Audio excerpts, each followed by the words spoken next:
um tema que é: quem é Deus para o povo que nele confia?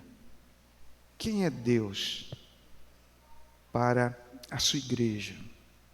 Nós vamos ler o Salmo 46, bastante conhecido de todos nós, e um salmo que, logicamente, nós fazemos muito uso em tempos de tribulação.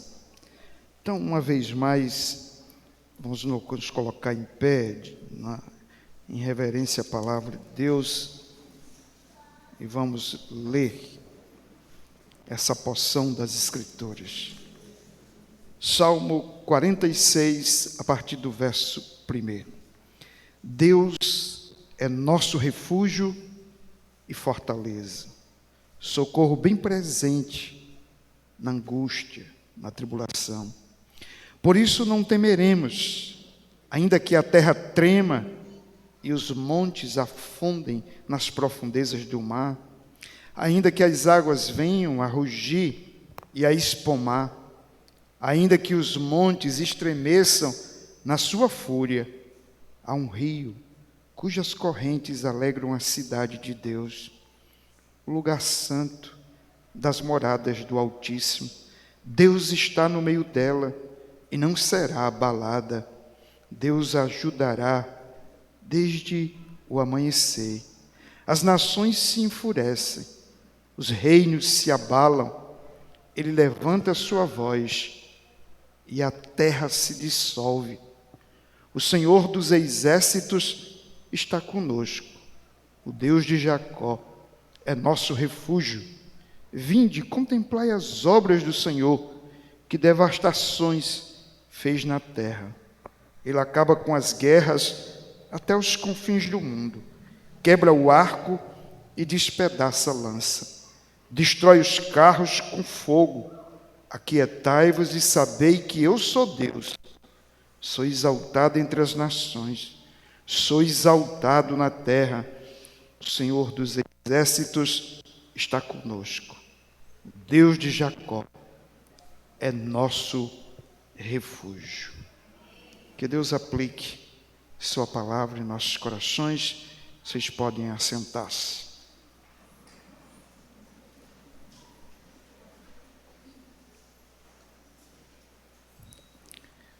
Meus irmãos, eu acredito que num momento histórico como esse, a igreja deve ter um tríplice olhar. O primeiro olhar é um olhar retrospectivo. É um chamado a olhar para o passado, a considerarmos as origens, a história, aquilo que nos acontece na nossa trajetória como igreja.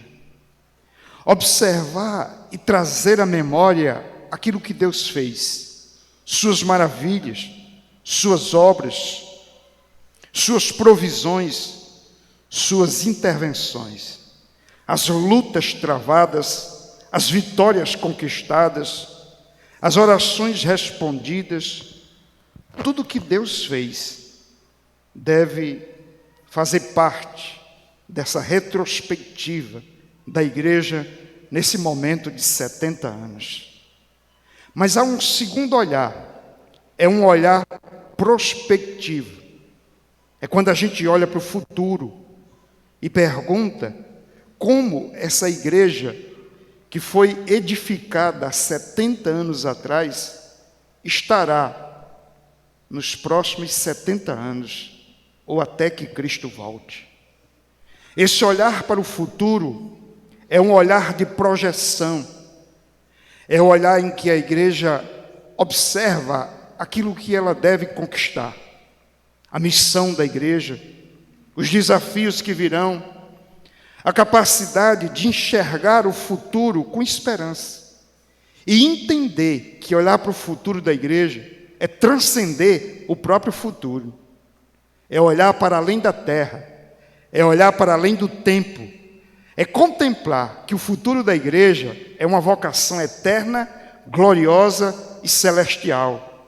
É quando Cristo voltar e Ele reinar com os céus e nós ouvirmos dele: vinde benditos para o reino que vos está preparado. O terceiro olhar é um olhar reflexivo, é um olhar para o presente. É quando a igreja pergunta qual é a razão dela estar aqui, hoje, agora, nessa cidade e nesse momento. Nessa reflexão, a igreja pergunta pela sua relevância, pela sua atuação, pela sua missão. O que é que a igreja está fazendo?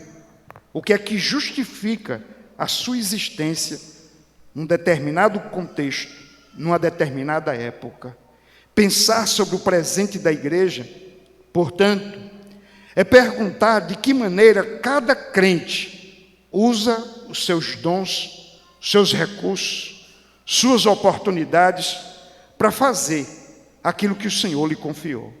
Portanto, eis aí o tríplice olhar, um olhar retrospectivo para o passado, um olhar prospectivo para o futuro, um olhar reflexivo para o presente. Nesse tríplice olhar, na realidade, há um só olhar. A igreja olha para aquilo que Deus já fez.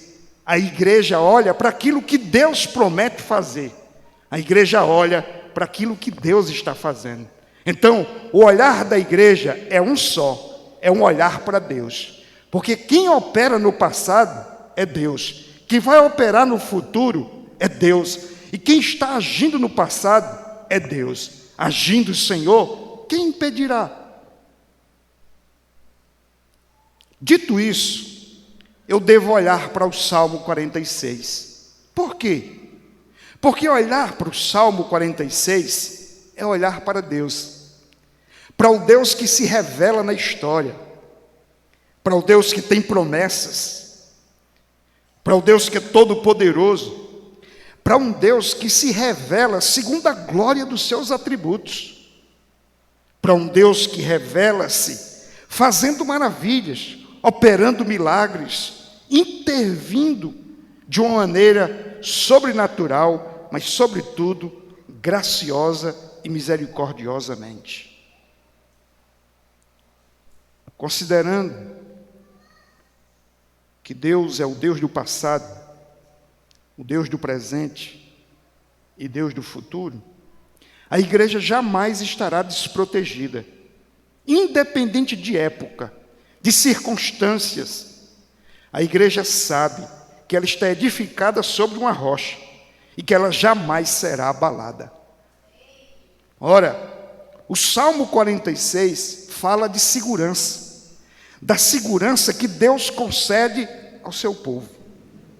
Independentemente dos acontecimentos, os filhos de Deus estão protegidos, gozam de uma paz inexplicável e de uma esperança inabalável. O Salmo 46 é um cântico que expressa a confiança do povo de Deus em tempos de adversidade, de turbulência, de enfrentamento dos seus inimigos, sobre os quais, de outra forma, a igreja jamais poderia prevalecer. O Salmo 46, segundo os historiadores, é o que inspirou Lutero a construir um dos maiores cânticos da himnologia protestante, Castelo Forte. O Salmo 46 ficou conhecido como o Salmo de Lutero. É dito por alguns biógrafos de Lutero que muitas vezes, quando ele estava passando por tribulações, por lutas, e que as notícias ruins iam se multiplicando, ele olhava para aqueles que estavam ao seu redor e diziam: vamos cantar o Salmo 46? Por tudo isso, é que nós podemos também fazer do Salmo 46 o nosso salmo, o nosso cântico, a nossa esperança. Eu gostaria de olhar para esse salmo e subdividi-lo em 4 partes. A primeira compreende os 3 primeiros versículos. E aqui eu quero mostrar que Deus é a segurança do seu povo em tempos de tribulação. Nos versos 4 e 5, eu quero mostrar que Deus é o bem maior do seu povo em tempos de crise. Nos versos 6 e 7, eu quero mostrar que Deus é a fonte de graça do seu povo em tempos de julgamento. E os versículos de 8 a 11, eu quero mostrar que a providência da igreja em tempos de calamidade reside somente em Deus. Amém? Viajar pelo Salmo 46 é encorajar a nossa fé, é encontrar esperança em tempos de desesperança, é ter a certeza que há um Deus no céu, mas que age na terra. Em primeiro lugar, então, Deus é a segurança da sua igreja em tempos de tribulação. O nosso tema: quem é Deus para o povo que nele confia? Primeiro, Deus é a segurança da sua igreja em tempos de tribulação. E aqui eu começo analisando os 3 primeiros versos. Observe, porque os 3 primeiros versos definem Deus como uma segurança inabalável, independente da tribulação que nós possamos enfrentar. Olha como é que se começa dizendo: Deus é nosso refúgio e fortaleza, socorro bem presente na angústia. Eu não sei se vocês perceberam, mas o texto começa dizendo que Deus é nosso. Há um pronome possessivo, e é normal que a Bíblia diga que o povo a quem Deus comprou é dele, é propriedade dele, é exclusivo dele, é posse dele. Mas o texto também diz que esse Deus que nos fez povo dele, se fez Deus do seu povo. Por isso, ele é nosso. Você deve se apropriar de Deus como sendo o seu Deus. Deus dá-se a essa condição de se tornar em Cristo o nosso Deus, para que suficientemente fortalecidos, seguros e guardados, não tenhamos necessidade de recorrer a nenhum ídolo. Afinal, o Deus que é nosso é altamente suficiente. Bom, esse Deus que é nosso e que é nossa fonte de segurança, o é por 3 razões. Primeiro, porque ele é o nosso refúgio. Segundo, porque ele é a nossa fortaleza. Terceiro, porque ele é o nosso socorro. A palavra refúgio aqui significa abrigo, significa baluarte. Deus é, nas palavras do salmista, um refúgio confiável, seguro e poderoso. Meus queridos, ouçam isso. Segundo os historiadores, esse salmo, a composição desse salmo se deu quando Senaqueribe cercou Israel. A Síria, um exército poderoso, sitiou o povo de Judá. E o povo está ali cercado. E a qualquer hora, aquele inimigo poderoso que está destruindo as nações, poderá destruir a nação de Israel. O povo está encurralado, sem ter para onde sair. E a pergunta é: quando o inimigo ataca e você não tem força suficiente para reagir, onde estará o seu refúgio? O salmista está dizendo: independente do poder e da força do inimigo, Deus é o meu esconderijo, Ele é o meu abrigo. Ele é a minha segurança, Ele é a minha proteção. Eu estou guardado. Mas, considerando que o inimigo estava cercando aquela cidade, e aquelas cidades todas da época eram cercadas de muralhas que eram verdadeiras fortalezas. Em 2015, eu estive em Israel e tive a oportunidade de ir em Jericó e contemplar as ruínas das muralhas de Jericó. E aí, quando você chega lá, você entende porque é que Raabe construiu uma casa em cima das muralhas. As muralhas eram fortalezas extremamente largas. Mas o salmista sabia, com a força que Senaqueribe tinha, ele poderia demolir aquelas fortalezas. Mas ele está dizendo, a minha confiança não está nesses muros. Deus é a minha fortaleza. Deus é a nossa fortaleza. E por fim ele diz, Deus é o nosso socorro.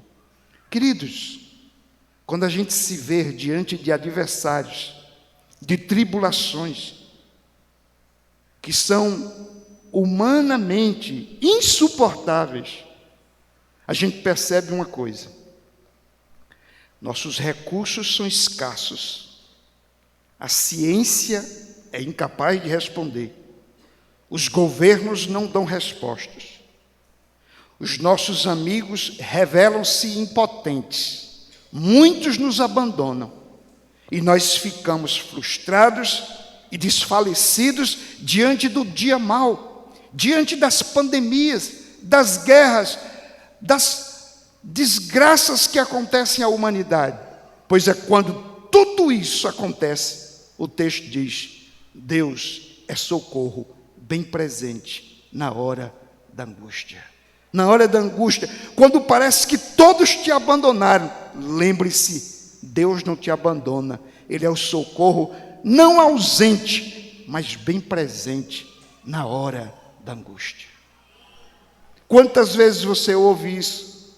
Poxa, na hora que eu mais precisei de fulano, ela me abandonou. Pois o texto diz que é exatamente nessa hora que Deus é socorro bem presente. Nós devemos ter essa confiança no Senhor e jamais seremos abalados. Agora veja, se Deus é o meu refúgio, se Deus é a minha fortaleza, se Deus é o meu socorro bem presente na hora da angústia, isso então deve nos levar a um raciocínio lógico. E qual é o raciocínio lógico? Está no verso 2. Por isso, não temeremos. Porque Deus é refúgio, fortaleza, socorro. Por isso, só por causa disso, não temeremos. Somos a geração do pânico, dos temores, da depressão, das fobias, dos medos, das noites mal dormidas. Tememos a tudo e a todos. O texto está dizendo, mas se Deus é seu Deus, e se esse Deus é refúgio, fortaleza, socorro, bem presente exatamente nessas horas, por isso, não temeremos. E aí, ele especula, hipoteticamente, ele imagina as circunstâncias mais dramáticas e inimagináveis. Olha só, verso 2. Por isso não temeremos. Não temeremos o quê? Ainda que a terra trema e os montes afundem nas profundezas do mar, ainda que as águas venham a rugir e espumar, ainda que os montes estremeçam na sua fúria. Ou seja, o que é que o salmista está falando aqui, gente? Eu tenho aqui a descrição, não de um terremoto, não de uma tempestade, mas de um tsunami. Que cena é essa em que a terra treme, os montes caem e afundam nas profundezas do mar, as águas rugem e espumam, os montes estremecem furiosamente? Que cenário é esse? É um cenário em que a própria natureza entrou em erupção. E eu pergunto, quais são as imagens que ficam depois de algo assim? Ruínas, caos, lixo, destruição, morte, choro, luto, pranto, dor, tristeza, pobreza, miséria. E o texto está dizendo, ainda que tudo isso aconteça, não temeremos. E por que não? Porque Deus é nosso refúgio. Deus é nossa fortaleza. Deus é nosso socorro, bem presente no meio de tribulações como essa. Amém? Queridos, nós vivemos numa época marcada pelo secularismo. E o que é que significa isso? Nós nos tornamos gestores da nossa própria alma. E acreditamos que por meio dos recursos humanos, nós podemos dar a nós mesmos a segurança que precisamos. Existem alguns protocolos, como por exemplo, um plano de saúde, a casa própria, uma boa aposentadoria, uma estabilidade profissional, financeira, seguro para casa, seguro para o carro, exercícios físicos, cuidar da alimentação, ir ao médico todo ano, religiosamente. Pronto, estamos seguros. E eu não estou dizendo aqui que nada disso é ruim. Que bom que todas as pessoas pudessem ter essas coisas. Mas que lembremos-nos, a nossa segurança não está nessas coisas. Porque chega a hora que você adoece e o plano de saúde não resolve. Chega a hora que a tempestade bate e não há segurança de casa, de carro, seguro de vida, estabilidade, que possa resolver nada. E onde é que aprendemos isso? Nós aprendemos na própria Escritura. O Salmo 127 diz, se o Senhor não edificar a casa, em vão trabalham os que edificam. Se o Senhor não proteger a cidade, em vão vigia a sentinela. Inútil vos será levantar de madrugada, repousar tarde, comer o pão de dores. Enfim, não é pecado trabalhar, pecado é preguiça. Não é pecado planejar, pecado é viver sem planejamento. Mas ainda assim, nós não podemos depender do nosso trabalho, das nossas habilidades e capacidades, não podemos depender dos nossos planejamentos, porque se o Senhor não abençoar, todas as nossas ações são inoperantes. É por isso que nós encontramos Tiago dizendo o seguinte, no capítulo 4, verso 13 ao 16. Agora prestai atenção, vós que dizeis, hoje ou amanhã iremos a tal cidade. Lá passaremos um ano, negociaremos e teremos lucro. O que é que Tiago está condenando aqui? Alguém que olha para o futuro, planeja o futuro à margem de Deus. Ele faz todo o projeto, tudo certinho, e Deus fica de fora. O que é que ele está dizendo? Eu sou o gestor da minha vida. Deus é dispensável. Deus é descartável. Aí Tiago diz, no entanto, não sabeis o que acontecerá no dia de amanhã. O que é a vossa vida? Sois como uma névoa que aparece por pouco tempo e logo se dissipa. Em vez disso, devias dizer, se o Senhor quiser, viveremos e faremos isto ou aquilo. Mas vos orgulhais da vossa arrogância. Todo orgulho como esse é maligno. Tiago está dizendo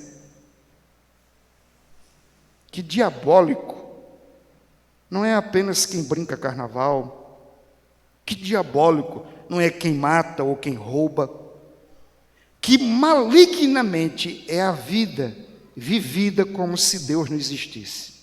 E às vezes a gente tem uma religião está dentro da igreja, invoca o nome de Deus, mas na hora de tomar decisões, de fazer escolhas, nós deixamos Deus de fora.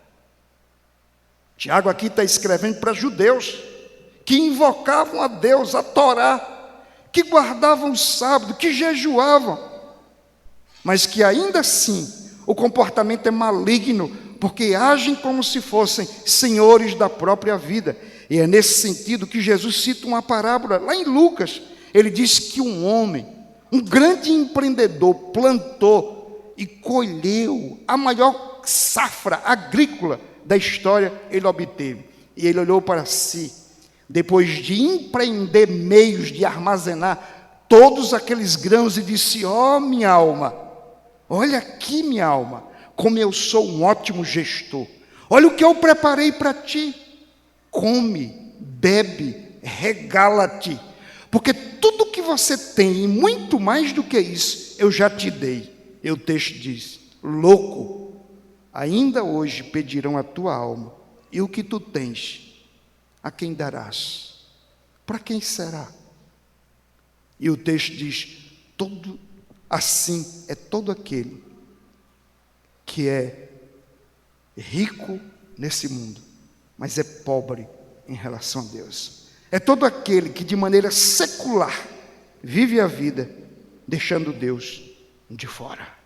Queridos, nós não devemos temer as adversidades, nós devemos temer a autoconfiança. Não importa o que nos aconteça, se Deus é por nós, quem será contra nós? Portanto, em tempos de tribulação, a nossa segurança não está na terra, está no céu.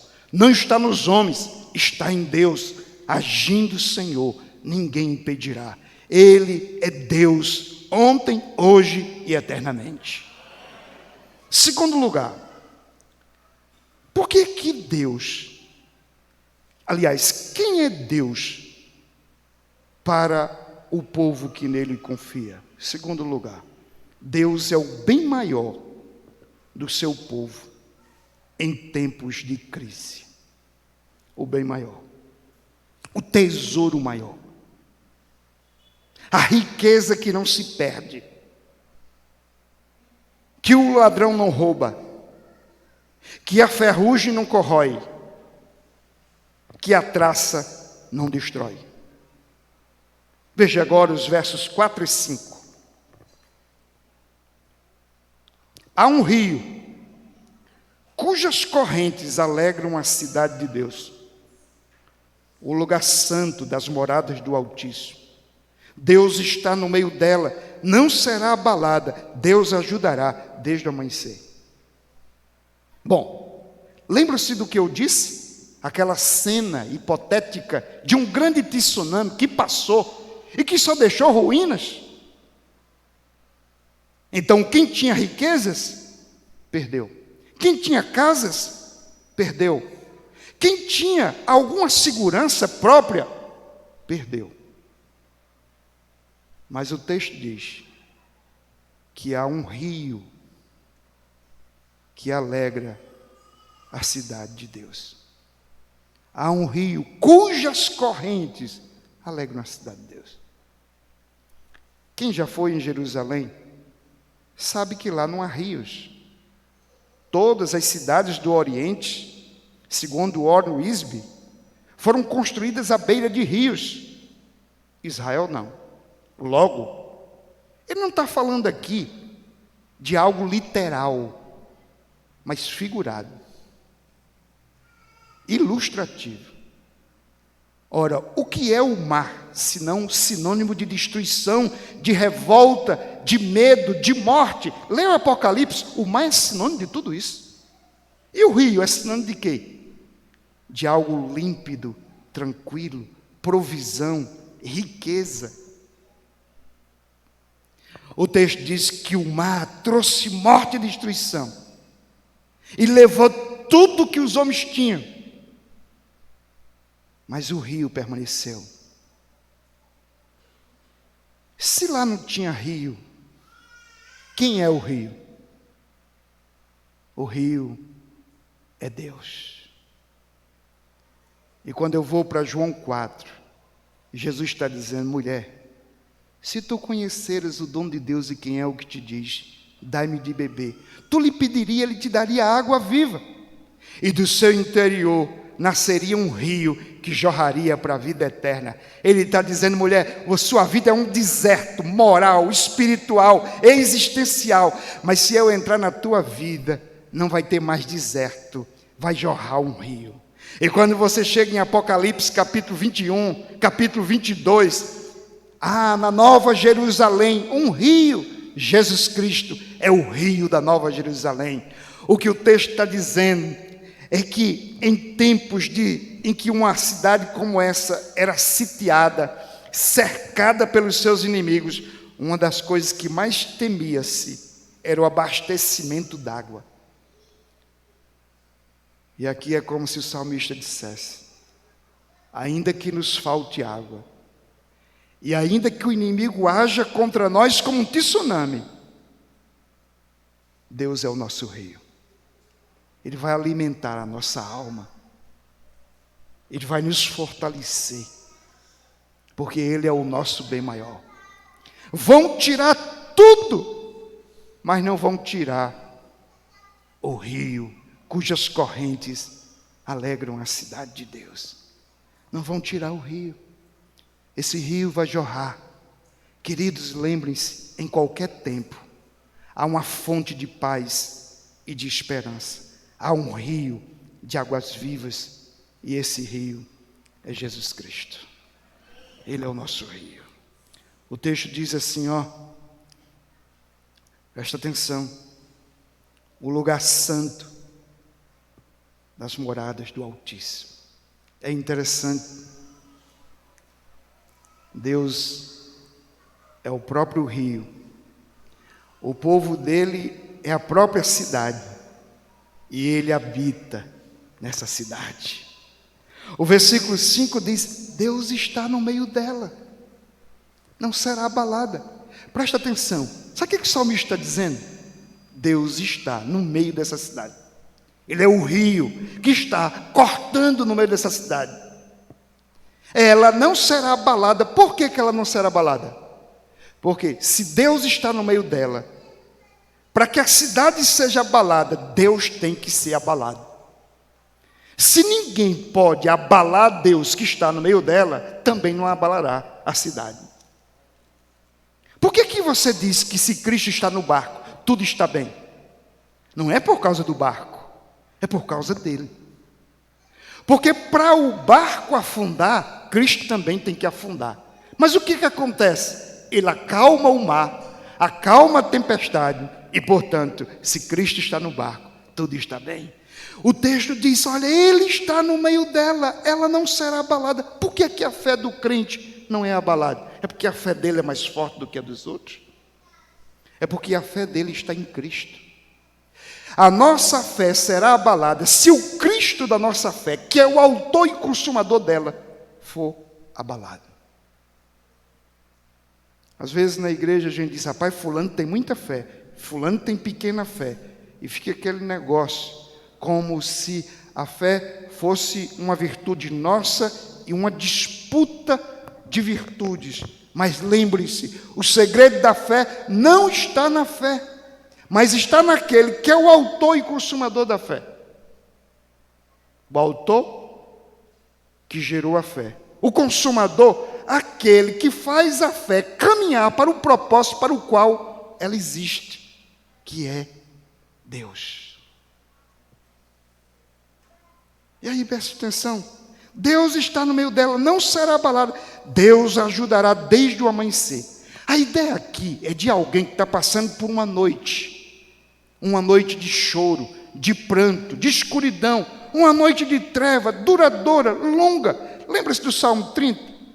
A tristeza pode durar uma noite, mas a alegria vem ao amanhecer. Queridos, sabe o que está sendo dito? Que há períodos na nossa vida que parecem uma longa noite, escura, e que não passa.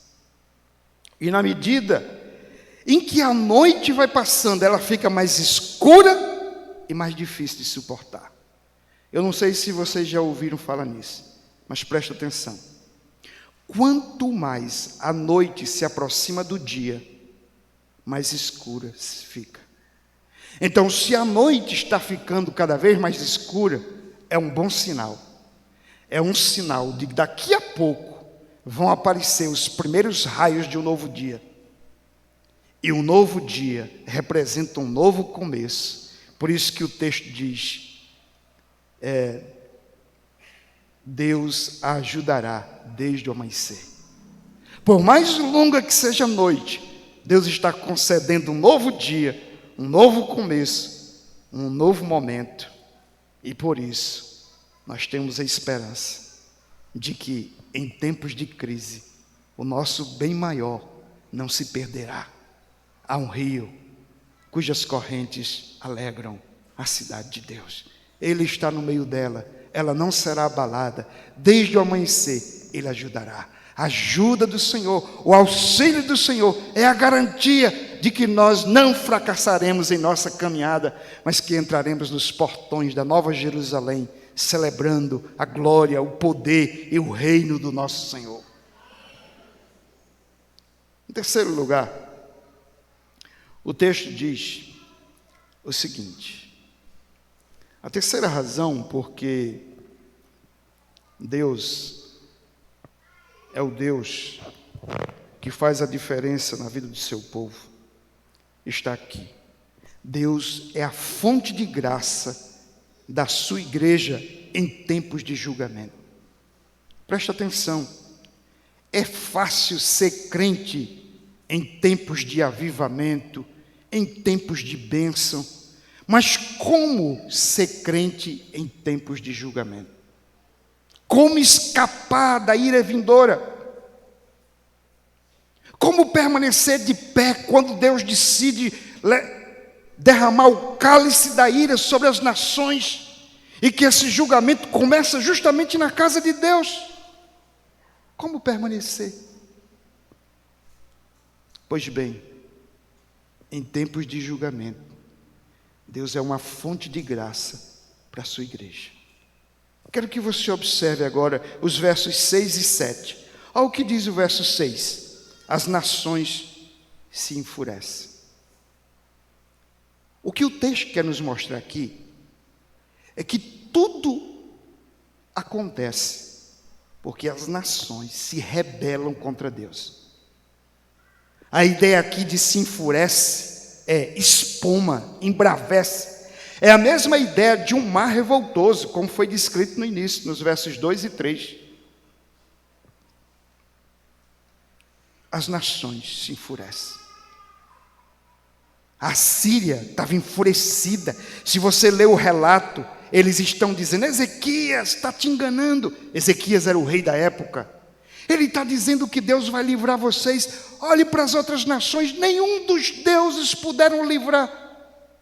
Nenhum povo de Senaqueribe. Ele se considerava o Deus dos deuses e tripudiava sobre os deuses da terra. A diferença é que o Deus de Israel era o único Deus verdadeiro. Queridos, e hoje as nações estão enfurecidas. Os reis da terra estão enfurecidos. Há uma rebelião se organizando contra Deus e sua igreja. Agora olha a segunda parte, a segunda frase desse verso 6. Os reinos se abalam.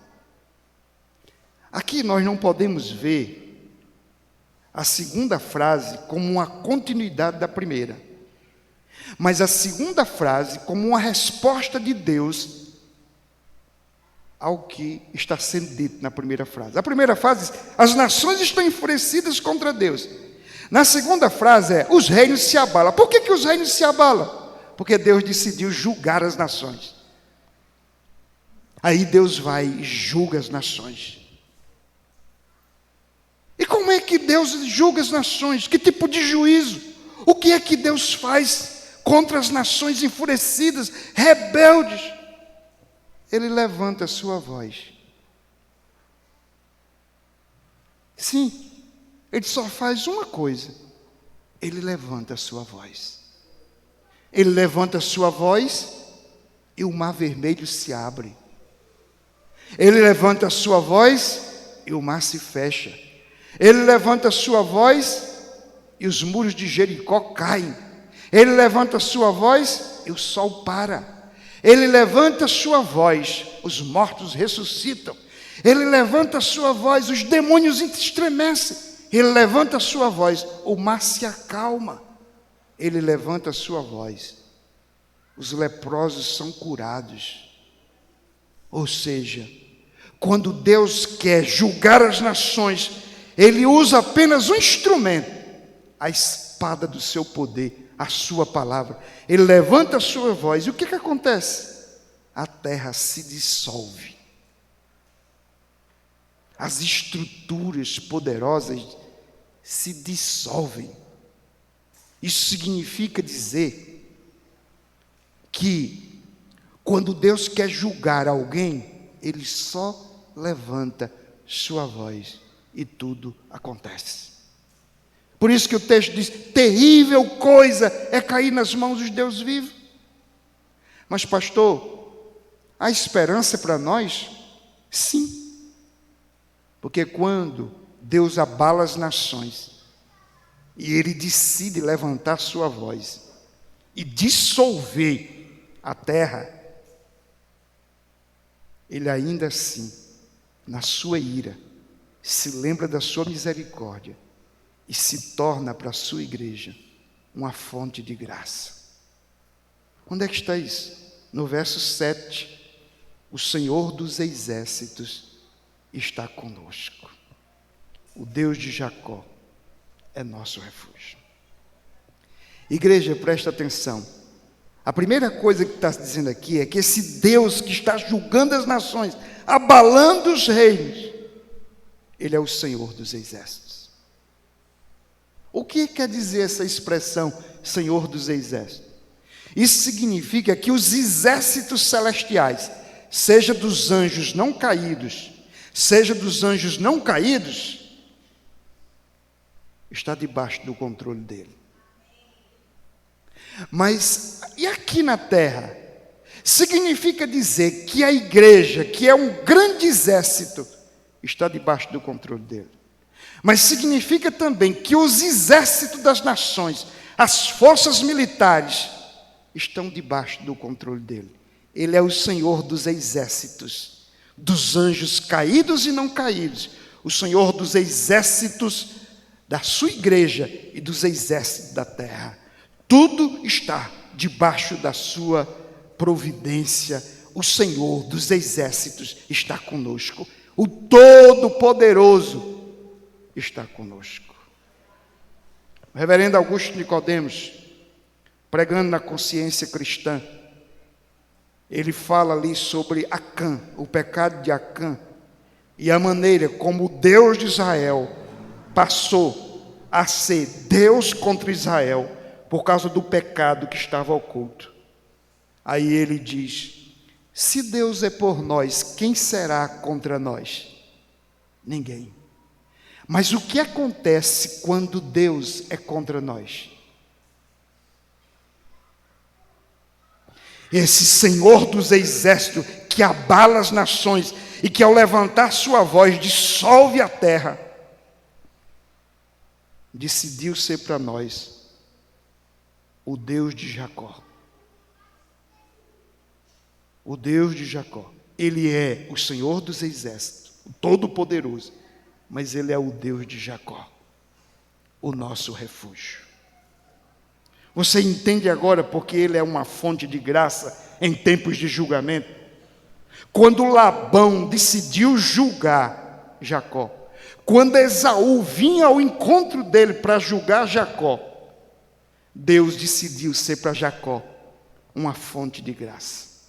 Por que uma fonte de graça? Quem era Jacó? O usurpador, trapaceiro, espertalhão, maquiavélico. E só para constar, eu acho que ele era brasileiro.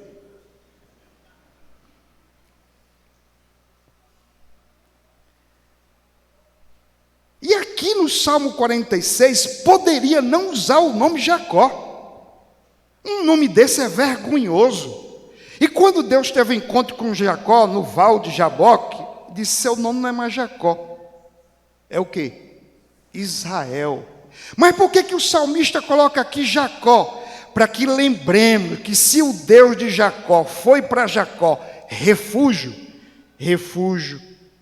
quando ele perdeu a esposa, refúgio quando ele imaginou que o seu filho estava morto, refúgio quando ele fugiu de Labão, refúgio quando ele conseguiu um acordo com Esaú, refúgio em todas as lutas de Jacó, Deus foi refúgio. E o texto está dizendo: se ele é refúgio para Jacó, sendo Jacó quem Jacó era, a esperança para a igreja em tempos de julgamento, Deus será o Deus de Jacó, o Deus dos pecadores. Sabe, tem uma coisa acontecendo na igreja hoje que eu acho que é o anti-evangelho. É uma igreja que cada dia mais ela mostra uma cara de intolerância, de ódio, de arma, de resistência, de guerra.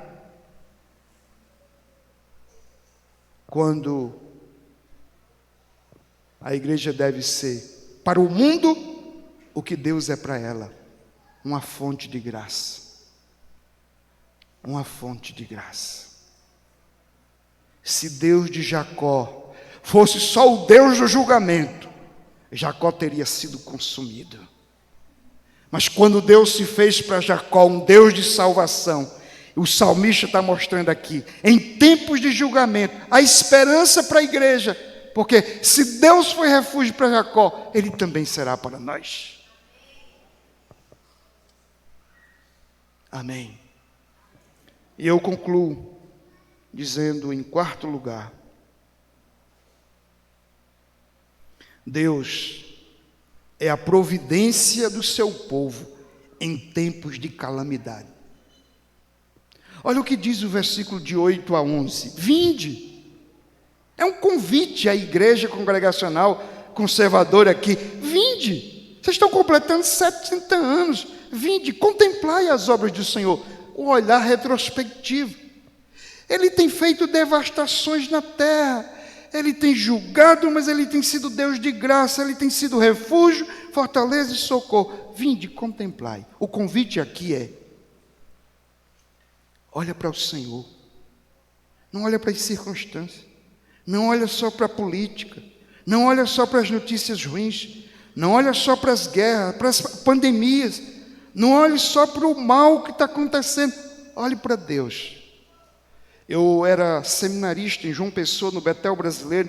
Fui trabalhar numa congregação dentro de uma favela. Eu nunca vi tanta gente endemoniada, tanta pobreza, tanta morte. Isso nos anos, ainda no final dos anos 80. E tinha uma irmãzinha viúva, mãe de 4 crianças, que toda vez que eu botava o pé lá, eu era seminarista, ela já me chamava de pastor. Pra você ter uma ideia, aquele templo era uma casa de taipa, de barro, que para passar debaixo da forquilha eu tinha que me abaixar. Esse era o templo ali naquela favela. Eu trabalhei ali 2 anos, dei o melhor da minha vida ali dentro. Tenho saudade. Eu chegava na casa daquela irmã, eu ficava com pena, porque ela me dava cuscuz com ovo e café, e eu ficava com muito medo se ela estava tirando da boca daquelas crianças para me dar. Ela era uma bênção, mas eu estava com muita fome, eu aceitava, e me lembrava de Elias. Se Deus usou aquela viúva para abençoar Elias, vai ver que Ele quer usar essa mulher aqui para me abençoar. Mas ela tinha um problema. Todas as vezes que eu chegava lá, ela dizia: pastor, o diabo fez isso, o diabo fez aquilo, o diabo fez isso, o diabo fez aquilo.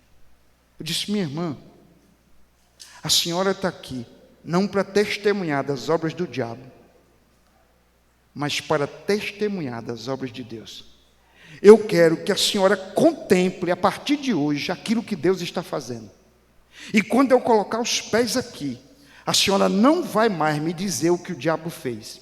A senhora vai dizer o que Deus fez. A senhora vai ver que Deus está fazendo mais do que o diabo, porque Deus é maior. Mas ela, que irmã humilde. Da próxima vez que eu cheguei lá, ela já tinha uma bênção para contar. E ela dizia: Deus fez isso, Deus fez aquilo. Até que um dia eu cheguei, ela disse: pastor, a prefeitura vai indenizar essas casas para colocar uma estrada aqui, uma rua aqui. E minha casa, eles vão pagar X.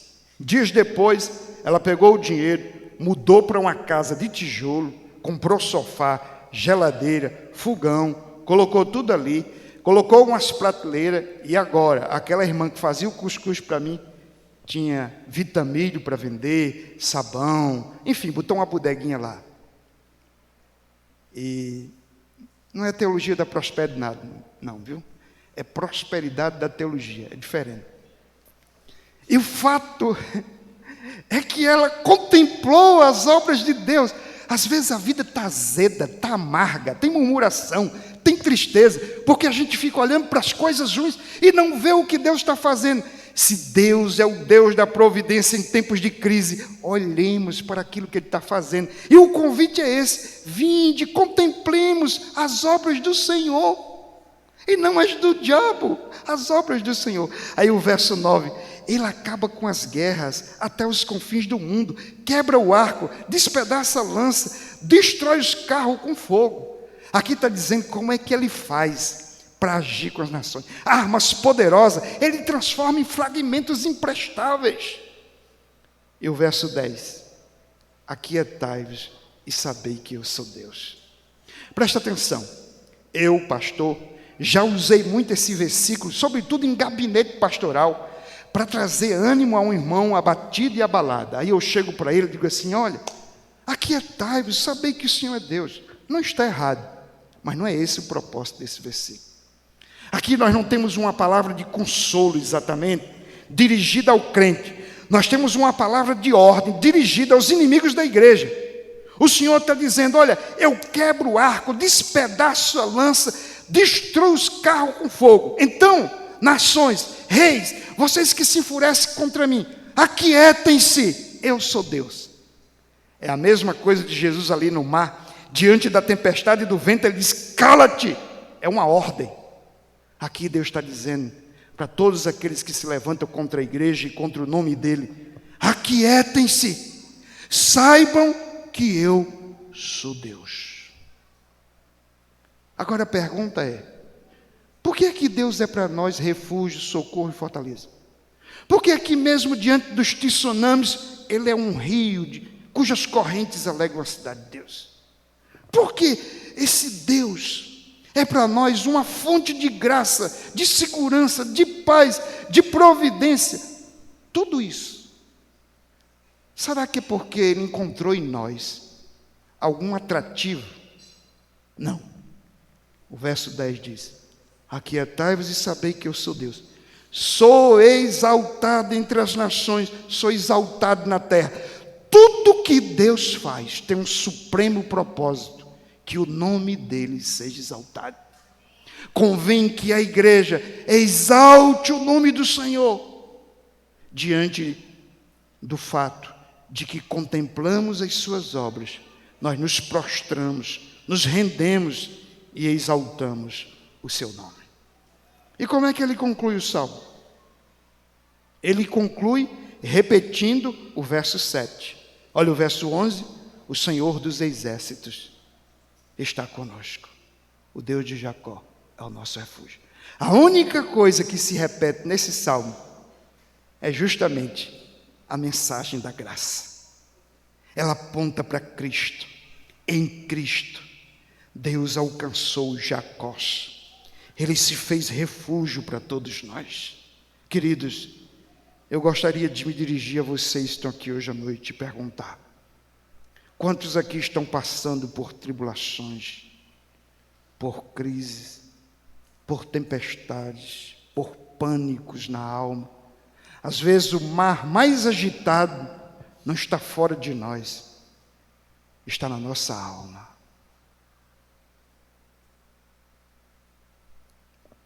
Eu quero dizer que Deus é refúgio.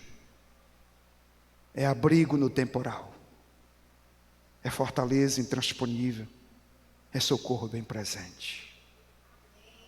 Quantos aqui têm medo de perder a saúde, de perder bens queridos, de morrer? Quantos aqui têm medo de ficar desempregado? Presta atenção. Deus é o nosso bem maior. Sabe por que é que às vezes Deus permite que a gente perca tudo? Para que a gente descubra que o tudo da nossa vida é Ele, e a gente aprenda a confiar somente nele. Às vezes nós fazemos da nossa segurança, dos nossos recursos, dos nossos familiares, os nossos ídolos. E nós dizemos: se eu perder isso, eu morro. Se fulano morrer, eu morro. Isso é idolatria. Você pode perder tudo, só não pode perder o Senhor. Ele é a tua fonte de graça, Ele é o teu tesouro. Ninguém vai tirar isso de você. Finalmente, eu quero me dirigir a você, cujo coração ainda está inquieto, justamente porque não tem o Senhor. O Senhor diz hoje: aquieta-te, saiba que eu sou Deus. Eu quero ser exaltado na sua vida. Eu quero ser o teu Deus, a sua salvação, sua fonte de graça. Eu, o Deus de Jacó, quero ter o teu Deus. Não importa se você matou, roubou, não importa o que você fez ou deixou de fazer. Assim como eu alcancei Jacó, eu quero alcançar a sua alma. Eu quero ser o Deus da tua salvação, da tua casa, da tua vida. Eu quero guiar os teus passos. Assim como um dia eu entrei na casa de Zaqueu e o salvei, eu quero entrar na tua casa, eu quero entrar na tua vida. Em Cristo, eu tenho graça, eu tenho perdão, eu tenho salvação, eu tenho esperança, eu tenho vida eterna. É isso que o Senhor diz para você. Que Deus te abençoe. Que Deus abençoe essa igreja. Que Deus abençoe o pastor, sua liderança, sua família. Que o nome do Senhor seja glorificado. Amém.